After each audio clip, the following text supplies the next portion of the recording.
Hello everyone! This is such an easy and healthy recipe for granola bars, I just have to share it with you. For many years, I always started my day with a Kashi trail mix granola bar and a cup of coffee, Folgers of course. Yes, I'm a creature of habit. And then one day, no more Kashi trail mix bars. They were nowhere to be found. I tried different types of bars. I kind of like the kind bars, but then I bought a batch that was clearly stale, and I thought, I could definitely make these better and cheaper, so I did. It's actually pretty simple to make and can be easily tailored according to your tastes and allergies.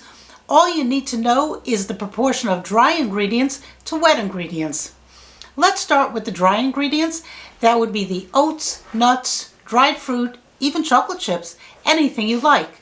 So for my basic recipe, I like to combine 2 cups of mix-ins with 1.5 cups of oats. Now about the oats, I use the old-fashioned roll oats because that's the kind of gal I am, but you can use quick oats as well. The texture will be a little different. The quick oats absorb more of the wet ingredients and kind of melt into the bar, whereas the old-fashioned rolled oats stand up to the wet ingredients and you can taste and feel their texture. So it's okay both ways, but like I said, I'm the old-fashioned type, so 1.5 cups of rolled oats for me. As for the mix-ins, in this batch I was trying as best as I could to replicate the Kashi trail mix bars with my own little favorite trail mix. This is the one I like very much. The price is not bad for what you get. This package has almonds, cranberries, dried mango, pumpkin seeds, and walnuts. And I very much like pumpkin seeds, so I added some more of those to this recipe. Really, you can add whatever you want. I'll show you what I do, and then I'll talk about the variations that can be made with this basic recipe. So back to the dry ingredients, you'll need 1.5 cups of oats and 2 cups of mix-ins. I have the oats and pumpkin seeds spread out here on a baking sheet to toast them. This step is optional, but toasting the oats and seeds gives it a different, more roasted taste.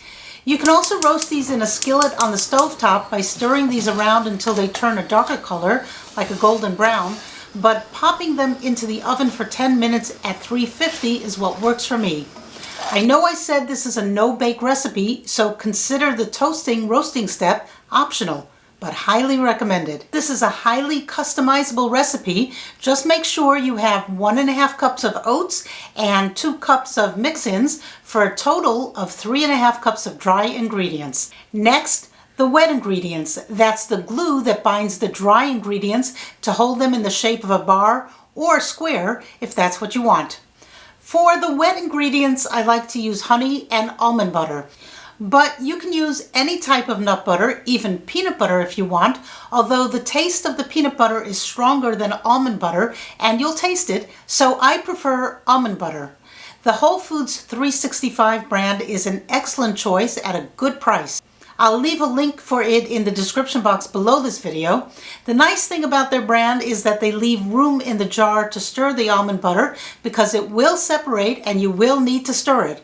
So having that extra room for stirring is very thoughtful. My recipe calls for 1/2 cup of almond butter combined with 1 cup of honey. You can get away with just 1/2 cup of honey, but the bars will stick together better if you use more honey. And they will be sweeter also, so it depends on your taste. I like to combine 1 cup of honey with 1/2 cup of almond butter. You can also use other sweeteners like maple syrup or agave, but honey works best because it's thicker and makes a better glue for the dry ingredients.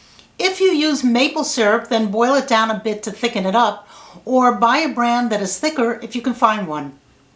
Here again, you don't have to warm the wet ingredients in a saucepan over a fire.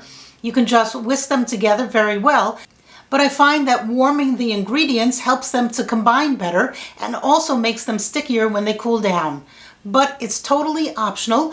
Go ahead and whisk your wet ingredients together at room temperature. Just make sure they are combined well. Or do as I do and heat them up on the stovetop to make sure they really are combined well enough and also thicken up so that they are stickier. And now for the fun part, which is mixing the wet and dry ingredients together.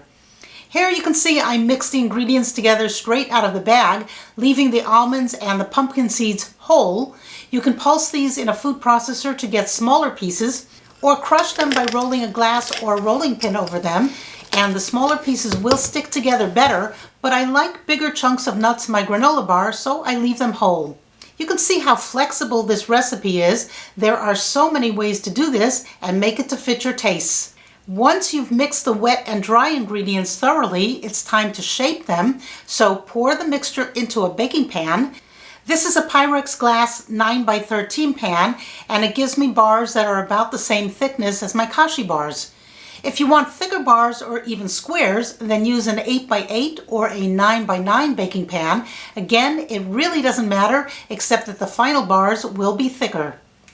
Pat the mixture down well, really well. I use another smaller baking pan on top of the mixture to flatten it out evenly, and then let the mixture cool in the refrigerator for at least an hour, or better yet, overnight, before cutting it into bars. I can't emphasize enough about patting the mixture down well. It needs to be smushed together tightly in the pan so that once they cool, they'll hold together. The tighter you pack it in, the better the bars will hold together. So this is a no-bake recipe, and you can leave it like that, except if you want to have a crunchier texture. Then you will need to bake these in the oven to dry it out a bit and toast it some more. It's perfectly delicious the way it is, but the texture is soft and chewy. For a crunchier texture, you can pop this in the oven at 350 for about 10 to 15 minutes. Watch them to make sure they don't start burning, and then they will be toasty and crunchy. Me, I like them soft and chewy. Once they've cooled in the refrigerator for at least an hour, you can cut these into bars or squares or whatever, and then wrap them in either plastic wrap or parchment paper. These can be stored outside the refrigerator for a long time. If you think about the individual ingredients that go into this, none of the ingredients need to be refrigerated, and they all store for weeks without getting stale. But I always take half the bars and store them in the freezer after wrapping them up. This way I'm sure they'll stay fresher longer, and I don't eat them up all at once. As I mentioned at the beginning, there are many variations from this basic recipe, so let me go over those. Many recipes call for 1 teaspoon of vanilla extract to add to the wet ingredients. You can do that, or you can add any spices that you really love. Try pumpkin pie spice or cinnamon or 5-spice mixture. It's really your recipe, so add the flavors that you love. How about hazelnut extract instead of vanilla extract? How about some coffee flavor? Really, the sky is the limit. As for the mix-ins, mix in anything you want.